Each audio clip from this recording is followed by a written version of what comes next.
Vous êtes sur Wix et vous avez aperçu un nouvel éditeur un petit peu étrange et vous ne savez pas comment faire. Vous êtes au bon endroit. En effet, il y a eu des améliorations, des choses un petit peu compliquées et des choses très logiques qui ont été apportées à l'éditeur Wix normal. Dans cette vidéo, je vais faire un tutoriel avec toutes les nouveautés pour pouvoir vous guider. C'est parti. Alors le nouvel éditeur ressemble à ça. Vous voyez une nouvelle couleur un petit peu violette qui apparaît à plusieurs endroits de l'éditeur. Il y a marqué ajouter une section par moment et c'est très important. On va voir ce qu'est une section et ce que n'est pas une section.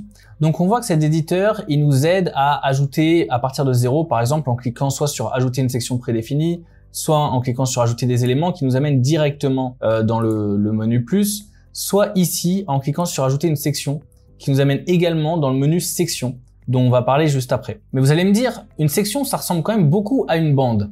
Eh bien ce n'est pas une bande.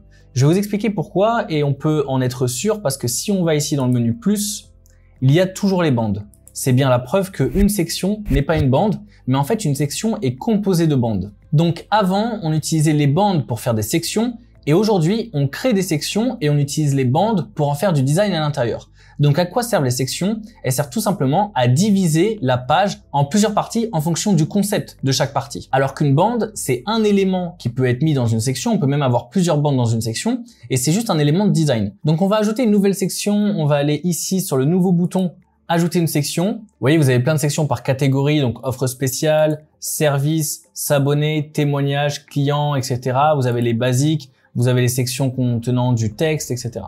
Donc là, je vais aller dans bienvenue et je vais prendre une section assez simple avec un texte et un bouton d'appel à l'action. Je clique dessus, elle apparaît sur mon site. Vous voyez, elle est délimitée par cette ligne violette qui montre le haut de la section avec son nom ici et le bas de la section ici. D'ailleurs, si je veux augmenter la taille de la section, je fais ça, baisser la taille, je fais ça. Voilà. Donc maintenant, on va voir la première fonctionnalité importante de ce nouvel éditeur. Je clique sur la section et je vais cliquer sur mise en page de section. Alors, c'est pas disponible pour tous les types de sections, ils sont en train d'en ajouter et ce sera disponible pour de plus en plus de sections. Mais pour le moment, regardez ce qui se passe. Ça, c'est la mise en page actuelle et je peux en un clic garder exactement le même contenu et bam, changer la mise en page. Donc c'est intéressant parce que le contenu reste le même, mais on peut voir, visualiser différents types de mise en page. C'est une des premières fonctionnalités qui m'a marqué sur ce nouvel éditeur. Alors, vous m'avez vu changer la taille, la hauteur d'une section, mais du coup maintenant, comment on change la hauteur d'une bande? Donc pour changer la hauteur de la bande, on ne peut plus la prendre par le haut. Ici, vous allez voir, ça ne marche plus, ça ne fait que la descendre. Il faut désormais la prendre par le bas. Alors non pas ici parce que ça c'est la section, mais il faut cliquer sur la bande et prendre ici, vous voyez, n'importe où sur cette ligne-là. Vous cliquez dessus et vous pouvez remonter. Ça va fermer la bande ou l'ouvrir. Voilà. Maintenant, je vais vous montrer comment changer le nom d'une section. Et vous allez me demander pourquoi on change le nom. Je vais vous montrer pourquoi. Alors, je vais aller par exemple sur la section qui s'appelle sans nom, qui est une section de service. Je vais cliquer ici sur le titre. Hop. Et je vais mettre nos services. Alors, pourquoi je change le nom? Parce que sur n'importe quel bouton du site, donc attendez, je vais ajouter un petit bouton ici, je vais pouvoir envoyer vers cette section-là. J'ai plus besoin, pour ceux qui connaissaient avant les encres, j'ai plus besoin d'utiliser les encres. Donc je vais prendre un bouton, je vais cliquer ici sur connecter et je vais le connecter à une section et je vais le connecter à la section nos services. Voilà.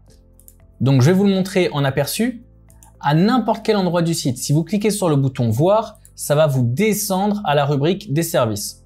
Voilà, c'est hyper pratique, hyper utile. Utilisez-le sur votre site pour faire des appels à l'action, par exemple, pour un formulaire ou pour n'importe quelle partie de votre site. Allez, je vais faire retour à l'éditeur et je vais vous montrer une fonctionnalité supplémentaire que j'ai beaucoup appréciée dans cette nouvelle version. Avant, pour pouvoir déplacer des bandes facilement, on était obligé de cliquer sur un bouton qui se situait à peu près ici, que vous pouvez voir dans l'ancien tutoriel où il y avait marqué réorganiser. Désormais, il y a beaucoup plus simple. Vous cliquez sur une section. Et à droite, vous voyez le petit menu à droite, vous pouvez monter cette section en un clic. Voilà. La section est montée tout en haut du site. Enfin, elle est montée au-dessus de la section précédente. Mais comme la section précédente, c'était la première du site, là, dans ce cas-là, elle est montée tout en haut du site. Après, je peux la faire redescendre.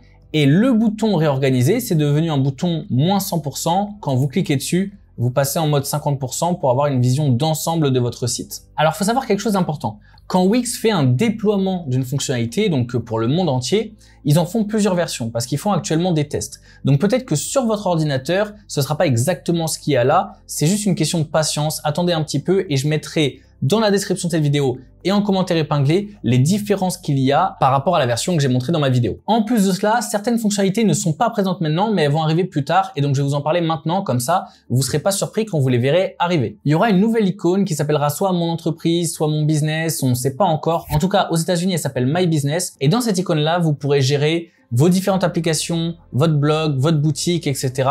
Je vous montre un petit extrait là, mais évidemment, quand elle va vraiment sortir pour la France, vous aurez un tutoriel sur ma chaîne YouTube, donc n'hésitez pas à vous abonner. Également une fonctionnalité que je trouve hyper sympa, qui sortira plus tard. En général, quand on livre des sites à la Wix Factory, les clients ont du mal à modifier leur site. Ils font des petites erreurs, ils déplacent des choses, etc. Et après, ils nous demandent de revenir sur le site pour repositionner ce qu'on avait fait auparavant. Ça, ce sera terminé. Vous aurez la possibilité d'éditer les textes de votre site sans toucher au design, directement dans un petit menu qui se mettra à droite. Vous pourrez changer que les textes, donc ce sera impossible de faire des erreurs, notamment si vous avez acheté votre site Wix chez une agence. Également, il y a une nouvelle fonctionnalité qui est arrivée avec tout ça et qui normalement est déjà disponible. Elle s'appelle séparateur avec forme. En français, c'est pas très joli, mais Shape Divider, c'est une fonctionnalité qui vous permet de faire ça. Et ça, c'est très joli et moderne pour votre site. Cette fonctionnalité est vraiment bien, elle est vraiment détaillée et du coup, j'en ai fait une vidéo, un tutoriel sur ma chaîne YouTube et je vous l'ai mis quelque part sur cet écran. Sinon, pour tout le reste de l'éditeur Wix, j'ai fait un tutoriel qui dure quasiment 1 heure et je l'ai aussi mis sur cet écran. Donc à gauche, la vidéo sur le Shape Divider et à droite, le tutoriel de quasiment 1 heure sur Wix si vous êtes débutant et que vous souhaitez mieux maîtriser la plateforme. Profitez bien, regardez un maximum de tutoriels, améliorez au maximum votre site. N'oubliez pas, votre site, c'est votre activité, c'est directement lié. Plus vous allez passer du temps à l'améliorer et plus votre chiffre d'affaires va augmenter. Et si à un moment vous êtes un petit peu perdu, vous avez besoin d'aide ou vous avez besoin de regarder une formation ou n'importe quoi, allez sur acadewix.com. J'ai même prévu une petite surprise pour vous là-bas et on s'occupera de tout dans votre budget. Merci d'avoir suivi la vidéo et à mardi 8 h pour tous ceux qui suivent ma newsletter, à mardi 8 h pour tous mes Wixers. Bye!